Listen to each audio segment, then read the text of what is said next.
튼튼히.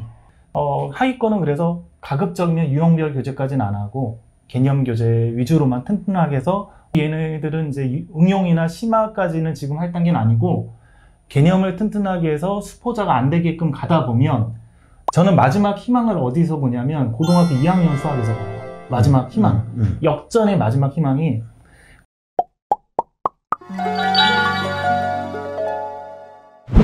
그러면 이제 여기 책에서 저는 되게 좋았던 게 학생들이 실력대별로 문제집을 선택을 하잖아요. 실은 대치동에서는 선택하는 문제집들이 거의 정해져 있어요. 맞아요. 왜냐하면 그 학생들이 이동하면 그 다음 선생님들이 받아야 되기 때문에 암묵적으로 요 정도 교재를 쓰자라는 그 암묵지들이 저는 있다고 생각하거든요.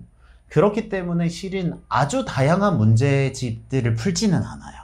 그러니까 보통 이제 뭐 고등과정은 정석을 나가줘야 되고. 네, 예를 들면 정석으로 무조건 메인 교재를 나가고 그렇죠. 뭐 RPM이나 센으로 부교재를 나가면 몇 개의 교재를 완성도 있게 하는 건 그렇죠. 굉장히 능숙하나 다양한 문제집들을 아주 많이 하지 않아요. 왜냐면 수요가 없으니까. 그렇죠. 근데 선생님이 이 책에서 저는 이렇게 다양한 문제집들이 있는데 실은 제가 안 풀어본 문제집들도 많거든요. 그렇죠.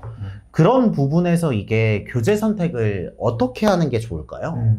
그러니까 이 책은 그 학생들이 읽는 수학 공부법에 그 포커스를 맞춰서 제가 썼기 때문에 제 중등 자녀들을 생각하면서 썼습니다. 네. 우리 아이들이 내가 만약에 먼 곳에서 일을 해서 공부에 대한 조언을 못하면 이 책을 보면서 하면 알아서 다 할 수 있게끔 굉장히 좀 구체적으로 서술하려고 했기 때문에 수준별로 교재를 다 나열했잖아요. 대부분은 제가 쓴 것도 있고 쓰지 않은 것들은 다른 중등 선생님들한테 조언해서 이렇게 쓰고 고등 교재도 다 정리를 해놨죠. 그래서 수준별로 이제 아이 역량에 따라서 쓸 수 있는 교재 목록들이 다 있습니다. 그러면 선생님은 그냥 까놓고 말해서 중등 교재 중에서 예를 들면 기본하고 응용하고 심화가 있다고 쳐요. 아니면 기본, 심화, 최심화, anyway. 어떤 문제집들을 주로 쓰세요? 학생 수준에 따라 좀 다르겠지만 수준에 따라 다 다른데 이제 극상위권 같은 경우는 A급 원리해설을 첫 교재로 써요. 원리해설을? 원리해설을 쓰면 그게 제가 봤더니 개념도 있는데 유형도 있고 준심화까지 커버가 돼요. 그쵸. 그러니까 잘하는 애들은 이거 한 권을 일단 하면 너무 쉽다라는 느낌도 없으면서도 뭔가 쉽지 않죠.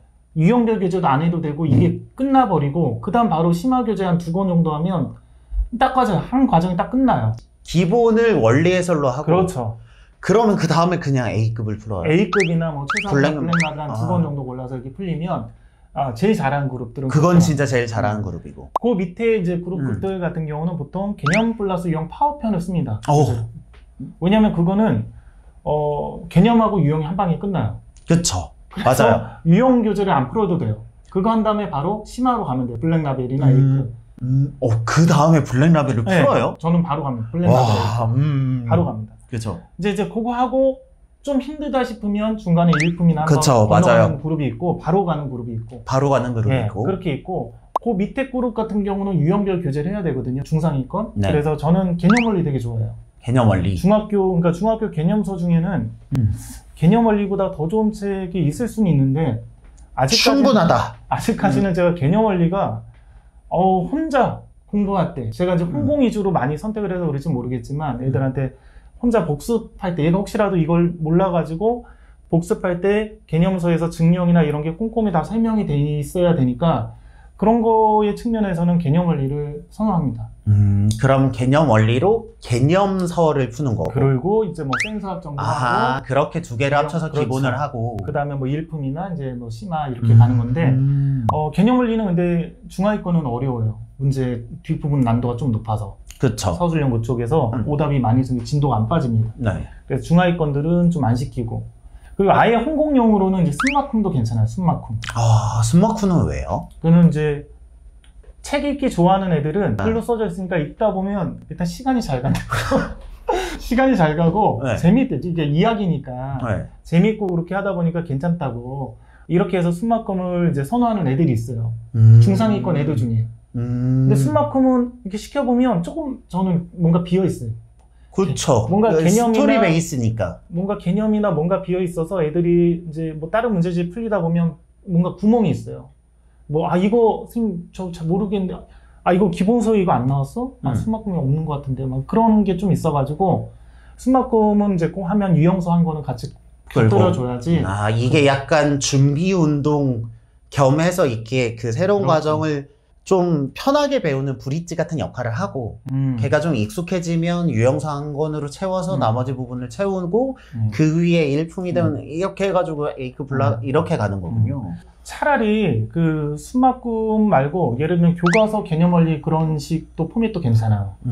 교과서가 되게 얇아서 한번 이렇게 가면 순막금에 있는 뭐 수학사 그런 부분들이 비슷한 내용들이 있고 개념원리로 되게 꼼꼼하게 개념들이 있는 거 다지고 그 다음 이렇게 가는 것도 괜찮아요. 커리큘럼을 제가 막 다양하게 학생별로 시도를 해서 예전에는 못했죠. 예전에는 제가 강의식으로만 강의를 거의 한 20년, 그쵸. 17년 그렇게 하다가 좀 수업 방식이 바뀌어서 학생들한테 맞춰서 여러 가지를 이제 해봐서 어떤 애들은 유형서를 빼고 개념서에서 심화서로 바로 가는 연습을 하는 애들도 있고 유형서는 이제 내신 대비 때 한번 다시 복습력으로 하고 그래서 유형서를 빼고 개념서에서 심화서를 가면 훨씬 실력이 늘어나요, 아이들이. 훨씬 어려우니까. 어려우니까. 그러니까 챌린징 하니까. 그렇죠. 그죠. 생각을 많이 해야 되니까. 그렇죠. 기본 개념만 가지고 어려운 것들을 풀어야 되니까 더 늘어나서 그런 것들을 얘가 멘탈로 극복할 만하다 그러면 그렇게 시키는 애들도 있고 근데 이제 그 밑에 중하위권 학생들 혹은 하위권 학생들 같은 경우는 좀 쉬운 걸로 가죠. 무조건 쉬운 거. 포기 안 하게 일단. 이게 저는 이제 좀 약한 학생들은 정답률을 좀 높은 걸 선택을 합니다. 왜냐면 얘네들은 성공 경험을 줘야 되니까. 그렇죠. 안 그러면 너무 포기해버리니까. 대부분 포기하거나 뭐 오답도 꼼꼼히 안 되거나 그래서 어느 정도 속도로 좀 뺄 수 있는 쉬운 교재를 가지고 빼고 또 다시 복습하게끔 한 권 가지고 질질 끄다 보면 이것도 안 되고 저것도 안 되고 실패하니까 그래서 쉬운 개념서들 많이 쓰는 거는 신수학의 바이블, 체크 중학수학, 그 다음에 빨리 이해하는 수학 요 세 권이 굉장히 쉬워요. 좋아요. 굉장히 쉬워요. 이 책을 초보들에게 굉장히 적합한. 쉽고 혹은 중상위권 학생들한테도 개념은 스트레스 안 받고 가고 싶으면 요걸로 그냥 시키는 경우도 있어요. 어차피 스트레스 심화서에서 봐도 되니까 개념은 쉽게 가자. 그러면 아니면 선행이 빠른 애들. 그렇죠. 학년이 어른데 선행이 빠른데 개념까지 어려우면 걔는 못 따라오니까 개념은 편하게 가고 그다음 어차피 좀 난도는 유형서나 심화서 어차피 뒤에서 커버해 줄 거니까. 네, 그렇게 가는 경우도 있고 그래서 요 세 권은 제가 굉장히 애착하는 책이에요. 왜냐면 이런 책 있잖아요. 이게 수학이 너무 약한 학생들인데 어떤 책으로 해도 안 되는데 이 세 권 중에 하나로 하면 되니까 얘가 이제 좀 약간 흥미를 가지고 따라붙어 있으니까 괜찮죠. 하위권 같은 경우는 기초 교재를 넣거든요. 네. 그래서 이제 연산 교재는 너무 문제가 많아서 그렇죠. 저는 연산 교재보다 약간 기초 교재는 뭐냐면 연산 문제는 좀 줄이고 약간 이제 난도 있는 문제도 넣었어요. 기본서 정도 수준에. 하위권은 기본서하고 유형서라면 유형서를 거의 못 풀어요. 네. 개념만 튼튼히. 하위권은 그래서 가급적이면 유형별 교재까지는 안 하고 개념 교재 위주로만 튼튼하게 해서 얘네들은 이제 응용이나 심화까지는 지금 할 단계는 아니고 개념을 튼튼하게 해서 수포자가 안 되게끔 가다 보면 저는 마지막 희망을 어디서 보냐면 고등학교 2학년 수학에서 봐요. 마지막 희망. 역전의 마지막 희망이 고등학교 2학년 수학에 들어가면 중상위권 학생들도 수포하는 경우가 많거든요. 아, 그때는 다 어려워져서 그렇죠. 모두 다 수렴. 수렴하니까. 이제 앞서 갔던 초등 때 막 고등과정 나갔던 애들 막 뒤처졌던 애들이 다 제가 볼 때 수렴하는 시기가 수원 들어갈 때 수원. 수상수화 지나고. 수상까지 힘들게 극복하고 나면 수화는 좀 편하게 가는 애들이 수원에서 한없이 지체가 돼요. 여기서 마지막 혹시라도 얘가 역전할 수거나 따라가거나 거기가 이제 심화나 응용하고 상관없이 그냥 개념 이해 자체로 애들이 안 되는 경우가 많거든요. 잘하는 애들도. 근데 거기서 이제 얘가 함수적인 개념을 잘 이해하는 애들이 의외로 있어요. 하위권 중에서도. 함수적인 개념. 그럼 거기가 다 거의 함수잖아요, 앞부분이. 네. 그 부분에서 개념에서 얘가 따라 붙으면 밑에서 3등급 이렇게 치고 올라갈 수 있는 그런 마지막 희망이 있기 때문에 그 승부처는 수원 부분에서 만날 수도 있다. 네, 거기서 한번 그 중학교 때 좀 밑에 있었지만 개념만 튼튼하게 갔을 때는 수원에서 한번 역전돼. 왜냐면 상위권 애들도 수원에서 끝까지는 애들이 있거든요.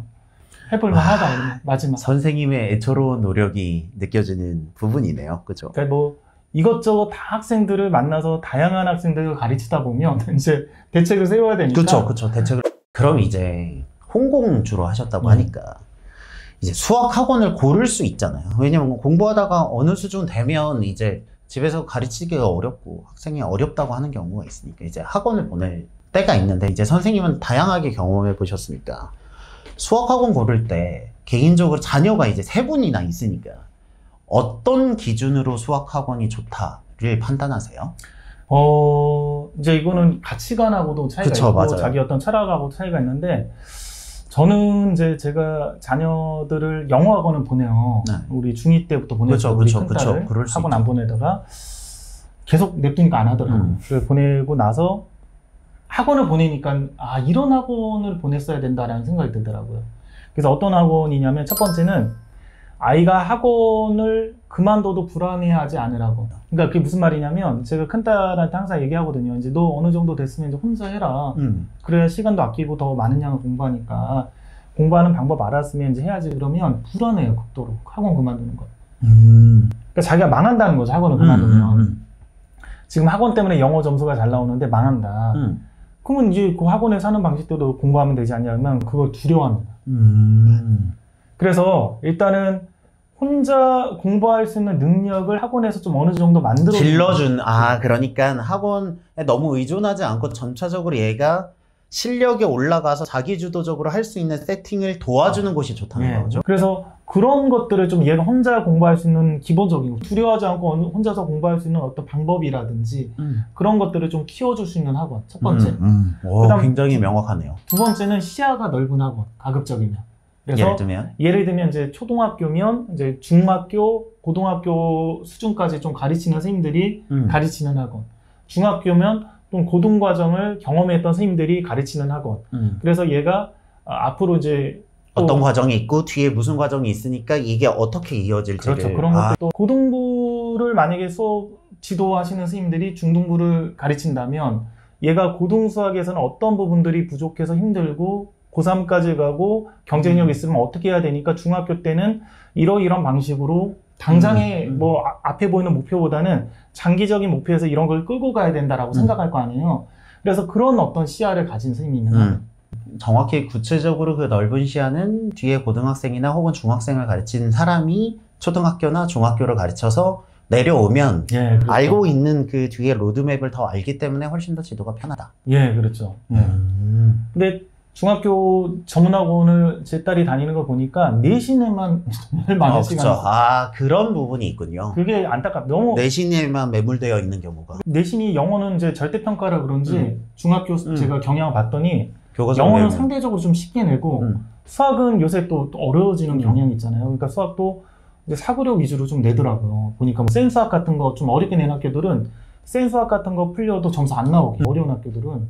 그래서 수학은 조금 이제 어렵게니까 거기에 적응하다 보면 되는데 영어는 쉽게 내는데 영어학원은 쉬운 영어인데도 불구하고 100점 맞는데 100점이 40%인데 100점 맞는데 학교에서. 그러니까 너무 시간이 아까운 거지, 제가 볼 때는.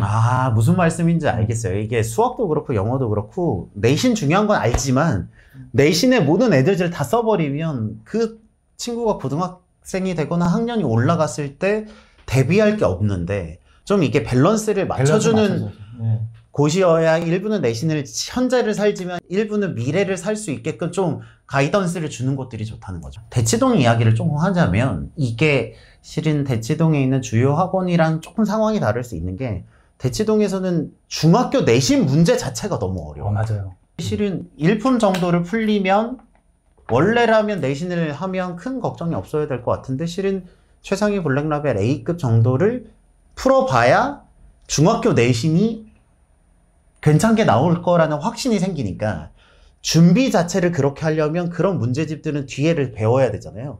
그러니까 이게 중학교 내신에서 잘 받으려면 그 세팅 자체의 기준점이 높기 때문에 말씀하시는 앞에 부분이나 뭐 미래를 보거나 다음 과정을 좀 해오거나 이런 것들을 여유가 좀 없죠. 그런 것들을 다 할 수밖에 없어요. 왜냐면 그게 중학교 내신에서 어차피 허들로 다 평가가 받으니까.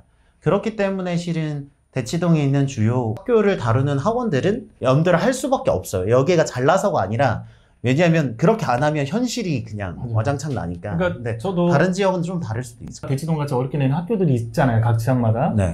그러면 거기는 이제 블랙라벨 정도까지는 해야 안정적으로 그쵸. 90점이 나오고 블랙라벨도 그쵸. 이제 좀 꼼꼼하게 오답까지 해야 90점 이상이 나오는 거예요. 음, 음. 근데 시간이 많이 걸리잖아요. 잘하는 그쵸. 애들은 많이 안 걸리는데 부족한 애들은 거기까지 이제 학습은 시킬 수 있지만 그러면 시간이 오래 걸리니까 그러면 이제 아이랑 얘기를 하는 거죠. 너희 학교 경영이 이래서 여기까지는 해야 된다. 해야 된다. 야, 근데 너가 학습 능력이 떨어져서 시간이 이렇게 오래 걸리는데 어떻게 할 거냐? 그럼 선택을 하자. 우리 센수학하고 블랙라벨까지 할래? 아니면 센수학 빼고 블랙라벨만 할래? 어떻게 할게? 아니면 그쵸. 내신은 좀 편하게 가고 내신은 조금 나고 80점대는 맞을 수 있으니까 그거는 맞고 고등을 준비할래? 해서 고등학교 때 잘하는 방법을 선택할래. 그렇게 할래? 이렇게 물어보죠. 그러면 이제 아이들이 이제 대부분 내신을 잘 보겠다라는 걸 선택을 해요, 애들이. 왜냐하면 현실 바로 눈에 보이고 자존감하고도 관련이 있으니까 블랙라벨 정도를 시키냐 안 시키냐가 그런 류의 문제를 내는 거랑 굉장히 차이가 커요. 맞아요. 센수학까지 내면 그냥 7, 80점대. 맞아요. 7, 80점대 되고 블랙라벨까지는 꼼꼼히 시켜야 얘네들이 이제 어느 정도 점수대가 이제 나오는 거죠. 수학만 할 수도 없으니까 균형 잡히게 해야 되잖아요. 그러면 선택과 배제를 해야 돼서 어느 단계에서는 심화를 하고 어느 단계에서는 안 하고 어떻게 선행을 나가고 그런 로드맵들을 좀 섬세하게 좀 짜줘야 돼요, 애들은. 마지막으로 이렇게 열심히 이야기를 해주셨으니까 학부모님들과 학생들에게 해주고 싶은 말씀이 있다면 한마디만 해주실까요? 진짜 오늘 진짜 귀한 얘기 많이 들었네요. 저는 인정해야 될 것과 막 사실인 것들이 너무 불안해하지 말아야 될 것들이 있잖아요. 네. 그래서 그 두 가지 양자를 잘 생각하셨으면 좋겠습니다. 그래서 예를 들면 이런 거 있잖아요. 뭐 굉장히 초등학교 때 달리었던 애들 중에 많은 아이들이 공부를 잘하잖아요. 그리고 그 아이들이 과거 영재고를 가죠. 네. 그러면 거기서 그만큼 못했던 아이들은 뭐 어떻게 하지? 다 못하냐? 다 못하는 건 아니죠. 그쵸. 왜냐면 그런 애들이 많지는 않거든요. 그쵸. 과거 영재고로 어차피 빠지고 네. 나머지 애들끼리 또 경쟁하니까 거기서 충분히 어느 정도 공부를 해나갈 수 있죠. 근데 그래봤자 4%라는 거죠. 1등급이. 예를 들면 네. 현재 입시 체제에서는 이렇게 열심히 하면 누구나 다 한다라는 것들은 절대평가가 아닌 이상 거짓말이잖아요. 무조건 상대평가일까요? 무조건 상대평가라 4%를 뽑는 싸움이고 문제가 만약에 얘가 실력이 높아지면 더 어려운 문제 내서 4%를 만들 거고 맞아요. 취재하는 집단에서 그래서 그거는 좀 인지를 하셔야 됩니다. 그래서 충분히 노력하고 그러면 성적이 오를 수 있지만 그 4%에 드는 거는 어렵기 때문에 공부 쪽으로 좀 마음을 먹었다면 저는 어느 정도는 아이가 공부할 수 있는 분위기를 만들어주고 늦게 해도 되겠지 혹은 알아서 잘하겠지 그런 것들은 이제 사회가 많이 바뀌었으니까 굳이 좋은 대학 안 나와도 무슨 성공 많이 하잖아요. 그런 마인드를 가졌다면 그렇게 해도 될 것 같아요. 저는 제 자녀들을 많잖아요. 3명이나. 그러다 보니까 여러 가지 선택을 한번 해볼까 그런 생각 솔직히 있어요. 그래서 우리 큰애는 좀 공부 쪽으로 이렇게 시키고 하고 둘째는 작가가 꿈이니까 얘 꿈을 지지하면서 이제 스스로 열심히 할 때 지원해주는 그런 형태를 한번 가보고 셋째는 이제 게임 만드는 거 엄청 좋아하거든요. 아예 한번 냅둬볼까? 뭐 그런 생각이 좀 있어요. 이렇게 형제들이 많다 보니까 다 한 명이면 다 쏟아부어야 되는데 얘는 이렇게 해보고 얘는 이렇게 해보고 얘는 이렇게 해볼까 그런 게 있는데 어쨌든 공부 쪽에 만약에 포커스를 맞춘다면 저는 이제 좀 이렇게 습관 그리고 루틴 만들어줘서 이렇게 공부를 시켜나가야 된다는 거 하나랑 기적이 그리 많지는 않다라는 거. 그리고 예를 들면 재작년에 수능 만점자 중에 한 명이 고대를 나왔는데 그 반수를 해가지고 기숙학원을 갔어요. 네. 고대 정도 현역에 들어가면 엄청 전교 1등 했던 애잖아요. 근데 자기 통제나 그런 부분이 자신이 없으니까 기숙학원에 가서 가장 관리가 좋은 그런 학원들을 가서 공부를 한 거잖아요. 올해 수능 만점자들도 보니까 거의 자사고더라고요. 좋은 분위기에서 면학 분위기에서 친구들하고 경쟁하면서 공부를 하잖아요. 그런 영향이 무조건 그런 환경에 영향을 미친다. 그러니까 잘하는 애들조차도 좋은 환경과 옆에 친구들이 같이 경쟁하는 분위기에서 정말 최선을 다해서 공부하는데 현우진 씨가 그런 얘기 많이 하더라고요. 자기는 압도적으로 전교 1등인데 신기한 게 압도적으로 자기가 제일 열심히 했대요, 공부를. 항상 전교 1등인데 공부도 내가 제일 열심히 하니까 이상하다는 거예요. 나보다 못한 애들 더 열심히 안 한다는 거죠. 그죠. 그래서 저는 좀 그쪽을 좀 지지하는 편이거든요. 이 노력, 배신하지 않는다. 천재는 있지만 천재가 아닌 사람들은 노력으로 충분히 극복해나갈 수 있다. 근데 그거를 위해서는 꾸준히 어느 정도의 노력을 하면 배신하지 않으니까 그거를 좀 묵묵히 좀 해나가면 좋을 것 같습니다. 최근에 제 딸하고 제가 5주인가 6주 동안 제 딸 공부 습관 만들어주려고 주말에 토요일하고 일요일날 아침 10시부터 밤 10시까지 같이 공부를 했거든요. 네. 공부하는 게 어렵지 않다는 걸 보여주기 위해서 그렇게 노력을 해서 습관을 잡아줬어요, 지금. 그러니까 굴러가더라고요, 방학 때. 그러니까 이런 것들이, 이런 노력, 구체적인 노력들, 이런 것들이 공부를 만들어가는 거지, 그냥 언젠가는 되겠지. 그런 유튜브 많이 보고 그냥 희망 가지면 되겠지. 그런 건 아니라는 거죠. 오늘 오셔서 여러 가지 제 속이 시원해지도록 시원한 말씀을 해주셨고 다음에 또 좋은 내용으로 찾아뵙겠습니다. 와주셔서 감사합니다. 감사합니다. 여러분들의 교육을 응원합니다. 저희는 대치동 캐슬이었습니다. 감사합니다. 감사합니다. 네, 감사합니다.